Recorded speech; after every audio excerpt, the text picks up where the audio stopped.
Hello বন্ধুরা, আজকের ভিডিওতে আমরা কথা বলবো বাংলাদেশ থেকে পাকিস্তানে সরাসরি ফ্লাইট চালু হলে কোন এয়ারলাইন্স কতটা ভাড়া হতে পারে এবং কিছু আকর্ষণীয় জায়গা দেখাবো যা আপনি সহজেই ঘুরে আসতে পারবেন। যদি আপনি পাকিস্তানি ভ্রমণের কথা ভাবছিলেন তাহলে এই ভিডিওটা আপনার জন্য।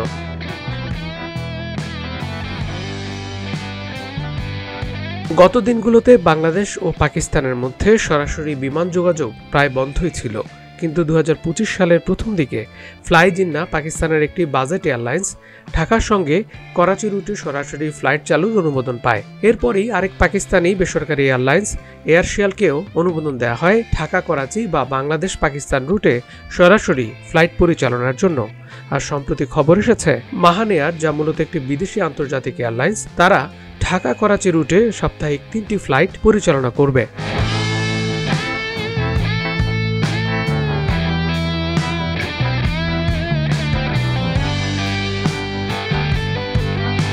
এবার 2025 সালের শেষ মাসে, তার মানে ডিসেম্বর মাসেই বাংলাদেশ ও পাকিস্তানের মধ্যে সরাসরি আকাশপথের যোগাযোগ শুরু হতে যাচ্ছে। নতুন রুট চালু না হওয়ায় এখনো সম্পূর্ণ ভাড়া তালিকা পাওয়া যায়নি, কিন্তু কিছু দিক থেকে আমরা আন্দাজ করতে পারি ফ্লাই জিন্নাহ নিজে একটি budget airlines, low cost airlines.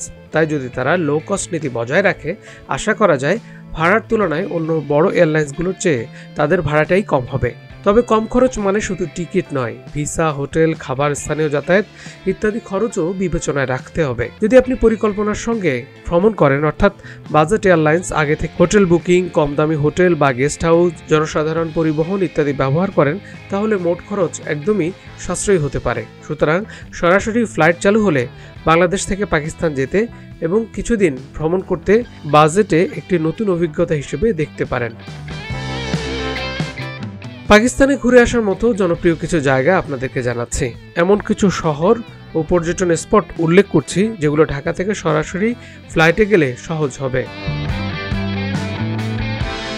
পাকিস্তানের রাজধানী ইসলামাবাদ শান্ত, পরিচ্ছন্ন ও প্রাকৃতিক সৌন্দর্যে ভরপুর। এখানে আপনি দেখতে পারেন বিশাল মসজিদ ফয়সাল মস্ক, যা আর্কিটেকচারাল রূপে দারুণ। পাশেই আছে মারঘালা হিলস ন্যাশনাল পার্ক, পাহাড়, সবুজ হাইকিং এর সুযোগ, যা প্রকৃতি প্রেমীদের জন্য দারুণ। এর পাশেই আছে রাওয়াল লেক বা আশপাশের লেক ভিউ স্পটও রয়েছে, পিকনিক, নৈসর্গিক পরিবেশ আর শীতল হাওয়া।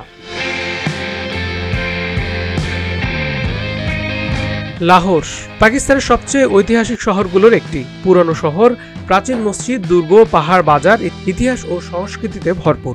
পুরনো শহরে ঘোরাঘুরি, ঐতিহাসিক ইমারত দেখার সঙ্গে সঙ্গে আপনি পাবেন ঐতিহ্যবাহী খাবার, রাস্তার খাবার, স্থানীয় জীবন ও সংস্কৃতি। যারা ঐতিহাসিক ও সাংস্কৃতিক ভ্রমণ পছন্দ করেন, লাহোর হবে একদম উপযুক্ত। করাচি হলে পাকিস্তানের সবচেয়ে বড় এবং সবচেয়ে আধুনিক শহরগুলোর একটি।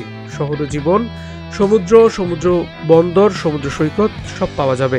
যদি আপনি শহুরে ভ্রমণ, সমুদ্র, সমসাময়িক শহর একসাথে অনুভূতি চান, তাহলে করাচি অনন্য। বিকেল থেকে রাতের সময় শহরের রূপ অন্যরকম। রাতে স্কাইলাইন, সমুদ্র সৈকত, শহুরে বাজার সবকিছু একসাথে দেখা যাবে।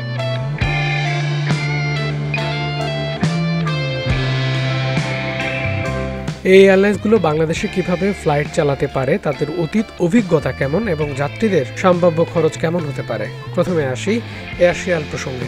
পাকিস্তানের শিয়ালকোট ভিত্তিক এই এয়ারলাইন্সটি 2020 সালে তাদের যাত্রা শুরু করে। শুরুতে তারা পাকিস্তানের অভ্যন্তরীণ রুটে খুবই দ্রুত জনপ্রিয় হয়ে ওঠে, কারণ তাদের ফ্লিট নতুন এবং সেবার মানও আধুনিক।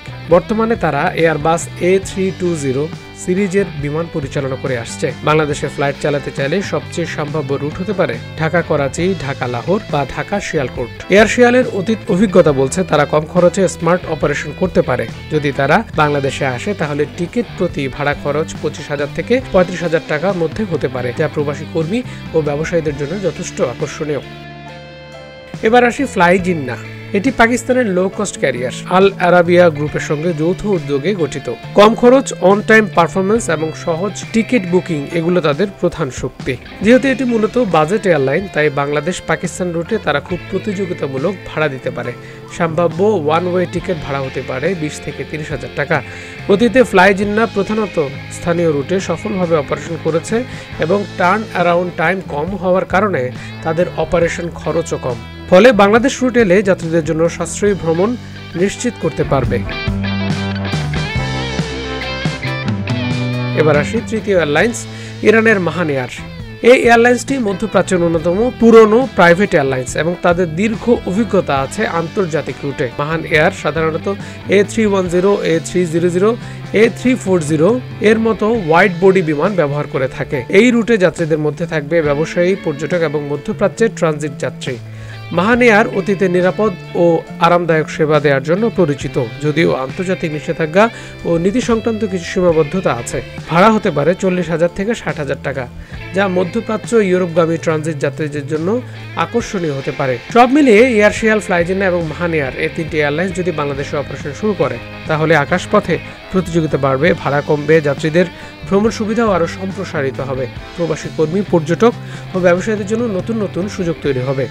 বাংলাদেশের এভিয়েশন বাজার বড় হচ্ছে এবং এই 3 এয়ারলাইন্সের আগমন সেই বৃদ্ধিকে আরও এগিয়ে নেবে। বাংলাদেশ পাকিস্তান সরাসরি ফ্লাইট আবার চালু হচ্ছে। ফ্লাইজিনা, এয়ারশিয়ালের মতো এয়ারলাইন্স এবং এয়ার মাহানের মতো আন্তর্জাতিক অপারেশন সক্রিয়ভাবে কাজ করবে আগামী মাসেই। এটি কেবল বিমান যোগাযোগ নয়, এটি ভ্রমণ, সংস্কৃতি, ইতিহাস এবং বন্ধুত্বের নতুন অধ্যায় খুলতে চলেছে।